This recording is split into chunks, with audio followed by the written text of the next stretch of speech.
Alright, so how you all doing? We're doing well now. In today's video, going to be using a unit that I haven't used in quite a while. I feel like we've been doing this kind of just, showcasing Meliodas along with some random units, either give a lot of utility to the team, because that's pretty much all he needs. He is an absolute DPS god, or just other units that can kind of boost his DPS even more. I suppose that also does kind of work into utility a little bit, but that would be the Ragnarok DIANE. I mean, I didn't even use much of the DIANEs at all, and nor do we have a whole bunch of DIANEs. We have like, what, 6 Meliodas, I think, a couple Barnes, but no Festival DIANE as well, which is a crazy thing to think. We've had even characters like Festival Cusack, which, I much would have preferred him to just be a regular character, but it is what it is. If you guys don't know what the Ragnarok DIANE does, her first card here inflicts damage equal to 500% of attack on one enemy, fills 2 ultimate move gauge orbs. The second card inflicts damage equal to 360% of attack on one enemy, disables attack skills for 2 turns. I much would have preferred this to be an AoE skill. It would have helped her out a whole bunch, but in saying that, she's still a really good character. It's not, it doesn't destroy her whole kit. The ultimate here increases all as damage dealt by 14% for 2 turns and inflicts damage equal to 550% of attack on all enemies. If we can get this off before a Meliodas, I don't think there's any way they can survive. A Meliodas isn't 6'6", he's only 4'6", but at that point, it's still some crazy good damage. The passive here, in PvP, remove up to 3 buffs and debuffs on the enemy when the hero uses a skill. Increase damage dealt by 40% for each buff or debuff removed. So pretty much just using this passive to cuck other trade and melee characters. Other than that, it can be used alongside other things, especially like when Margaret. The whole reason this character was pretty much made was because of the Margaret meta. And although you'd think removing the debuffs is a bad thing, if you're turn 2 into a game and you're using something like here and you remove the ignites, you do get a slightly bigger boost of damage from removing those ignites and getting the extra 40%. Although if other characters do attack into them, obviously as less ignites, it works out. You kind of want to be attacking with it at the end of the turn. If we jump over the equipment here, we are running the HP defense set. Nothing crazy on the rolls. It's, once again, DIANE hasn't got a whole bunch of good characters, which is real unfortunate. And then looking at the cosmetics, we've pretty much got them all maxed out. So this is the team we're using today. I just chucked Death Pierce in the back because we aren't really able to use Zell just because there's no debuffs. But yeah, let's jump right into it. Here we go, first opponent and a Barn Escanor. Okay, I feel like there just has been a whole bunch of Barn as of recent. Ever since King came out, he's pretty much been redundant in the meta. In saying that though, he definitely isn't a bad pick, that's for sure. Who do we want to go for though?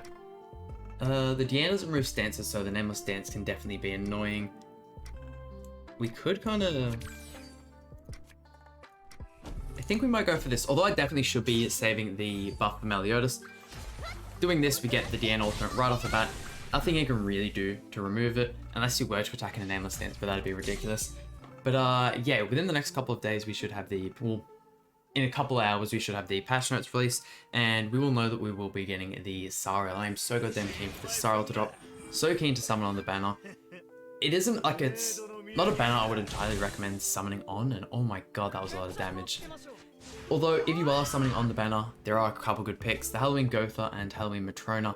Halloween Matrona, if you, do the Has Valgrade, or you just, do the Has Valgrade, and you don't have the Matrona already, she is a huge, huge help. I think I'm going to go for this, just to try and lifesteal. Just a little bit of health back with the Meliodas. Throwing off the ultimate there also removes the gift effect from everyone. Probably should have gone for Balm. We might not actually end up targeting him here. I mean, having Arthur dead as well, I did. Jesus, Meliodas. I didn't think we'd kill him with just that one card there. We definitely could have got rid of Barn, yeah, that's for sure. But yeah, no, the Halloween Matrona is honestly one of the best units for the Bird Raid. If she just manages to survive the turn she gets attacked, she pretty much goes straight to full HP, especially if you have a Tamiel association or something. She is so insanely good. Everyone knows pretty much how good the Halloween Gotha is, but once again, would not recommend summoning on the banner just for Gotha. We'll probably get, I feel like Grand Cross does a really good job of just constantly releasing units. We'll probably get a festival fairly soon. We're probably going to get our first light unit, which is, kind of what everyone's expecting. Let's see. We can't remove the gift buffs. That's nice. Let's go 1, 2. Get Melly a couple more attack buffs, and then throughout the AoE there. I mean, DIANE, especially for how tanky Barn is, on a HP defense set, isn't doing a terribly bad amount of damage. Mainly, the whole reason she did so much damage on the first stack was because of the extra 40% from the passive. Barn just surviving though, that is... I don't think the 1 grey buff is going to help us survive this ult here. We pretty much just have to pray he's a low ult level. Let's see it, please don't be 6'6". Threw it right at the end there. That's what I mean. The Barn team is still super good. Really regret not targeting with that Meliodas single target. And a full festival team. We can go for the same starting game. Granted, he can't. I don't know what I want to go for here. He has no way of cleansing, so I might go for rank up DIANE, attack disable you for the 1 turn, and I think I might just throw out another DIANE card just so we can get a couple of the buffs built up and get the grey buff on Meliodas. That thing, I actually started to use the Meliodas and that has Valgrade. I figured I'd give it like an attempt or two just since, you know, pretty much everyone is saying he's way better than King for it. I did do a couple attempts. I did find it really weird just, you know, changing up the team. I'd pretty much gotten so used to the King team, but as I was finishing up on the 3rd stage, I was definitely getting used to it, and especially for that stage, I feel like he is a whole lot better than King. I feel like on the first couple, just due to the fact that King can put up the shield and Matrona can pretty much just, you know, I feel like most of the time on the first 2 stages, you are taking a lot of damage from the AoEs, which you still take a bit more with Meliodas, because sometimes the King team, you can just patience the attack and you're fine.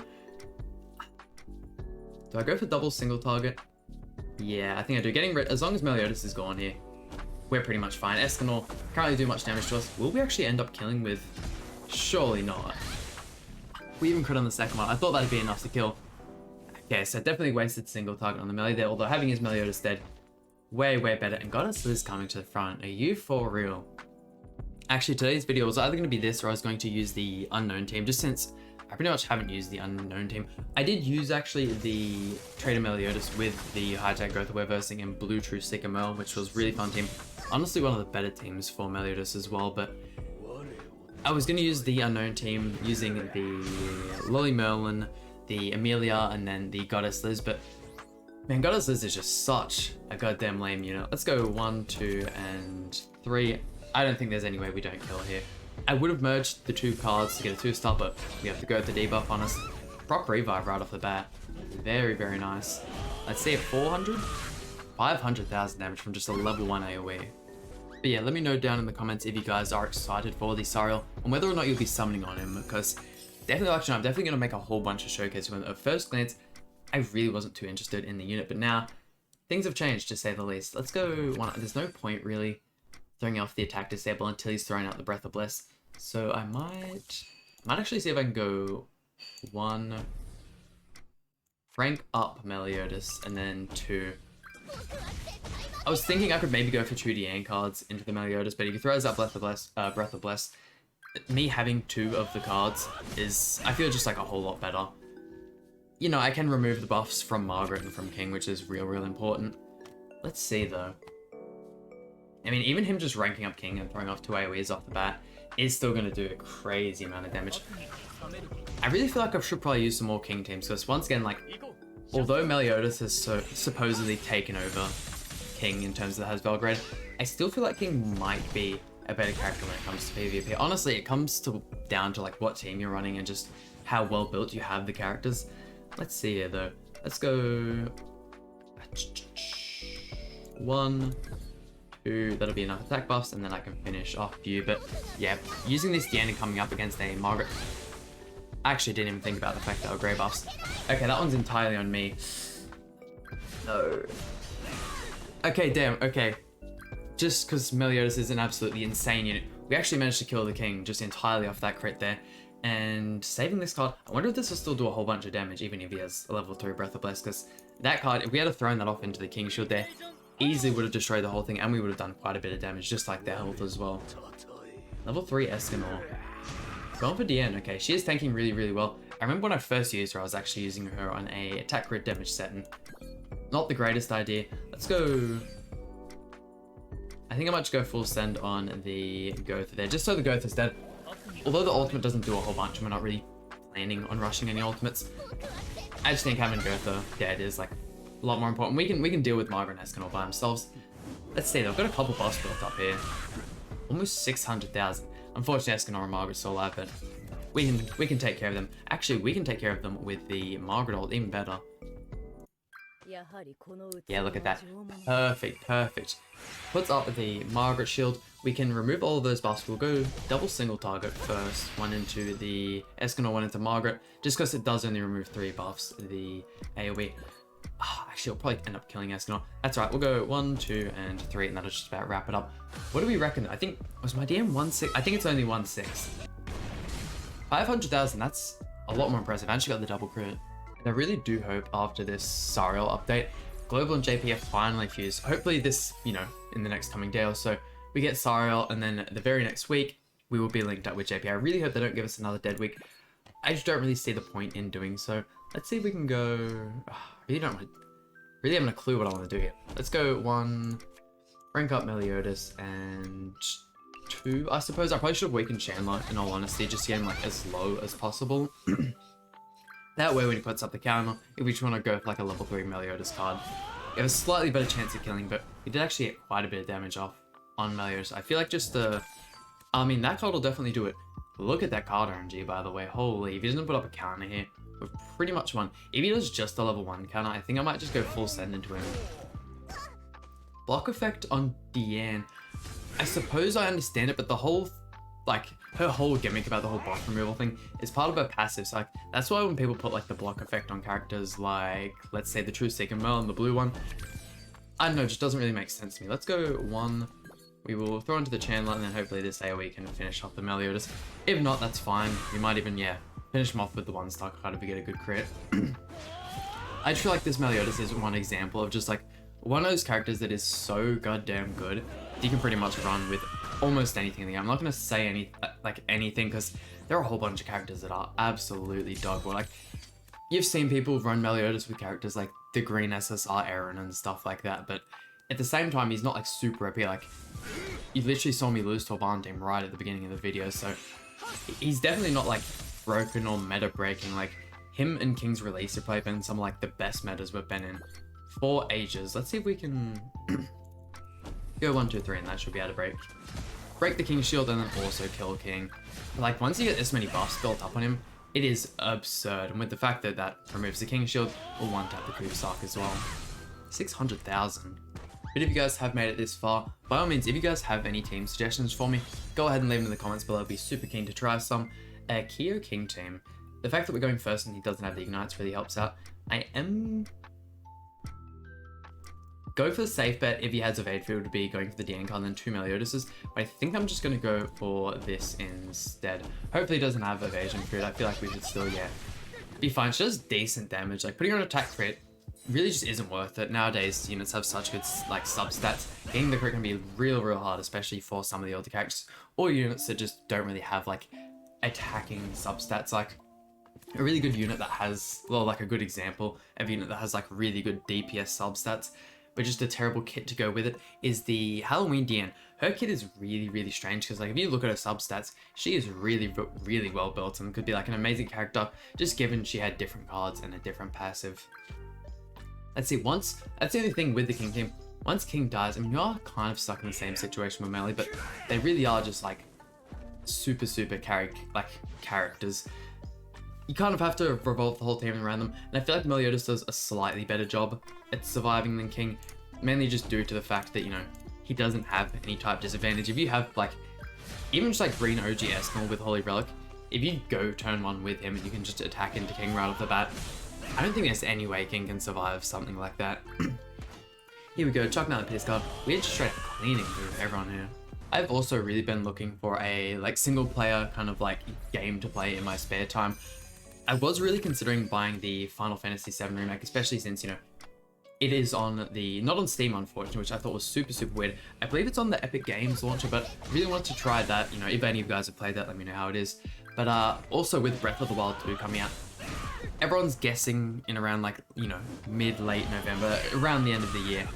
I would really like to actually go ahead and, like, replay with how much time there is until November. Probably 100% the game again. I've already 100% it once. I am currently on a playthrough. I don't know if I can just continue that, because I think I've already got, if you guys have played Breath of the Wild, you'll know what I'm talking about. But if you haven't and you happen to own a Switch, I would 100% recommend playing. One of the greatest games of, like, I've played ever. It is such a masterpiece. But I've collected heaps and heaps of stuff on that current playthrough. I think around, like, 500 Koroks or so. Let's see, what can we even do with this play here? I might go... you, and then I think I might attack disable you. Our hand is just full with absolute trash right now. This ult's really not going to do anything. The DIANE, once again, having the attack disable, if we could have thrown out an AoE attack disable then, we would be just completely fine with this next turn. Only reason I really went for Zeldris is because that single target card, especially like on certain activities, using that man on Belmoth, he is an absolute, granted on hell difficulty, you know, you are kind of forced to use either the, what's her name? Is it Jenna? No, it's Zaneri. Either the Zaneri team or the Denethor Liz team. On lower difficulties like normal hard, which I pretty much only play normal or hard for the Hasvalga raid, just because it's it can be just a little bit difficult to do with randoms, but using characters like Green Escanor, that Zeldris, like all really strong picks. Let's drop the rank up here. We'll be able to kill Zeldris, and I didn't rush an ultimate. If we get, actually, if we could get like another rank up in a Meliodas card, we could go for like a full buff Meliodas single target or something to wrap up the video. I thought we might have accidentally killed there. Okay, perfect. Please, extra rank up. Okay, it isn't. We'll rank up and throw out the AoE card. We'll get the Meliodas victory screen. But like, yeah, as you see there, I'm like a character against Gotha's fairly tanky, especially for how old they are. He does some pretty good damage. His demonic, I think it's called demonic Hellzone card, is also a super good card. Wish they gave it to more characters. But there we go. There we go, and that just about does it for today's video. Real nice support for the Meliodas team. Honestly, if you really wanted to go like full utility with Meliodas, I would 100% recommend using him alongside the Blue True Seeker Melon and the, what's the name again? The Festival Gotha. You all know what I'm talking about. The Hijack Gotha, that is. I don't know, I feel like kind of like going half and half, going for damage with the green Gotha and trying to rank up Meliodas, and going for half utility with the green DIANE. I feel like you're definitely a lot better to just push it in one sense, but I mean, hope you guys enjoyed today's video. Please hit the like button, subscribe, really means a lot to me, and I'll see you guys for some more Grand Cross content.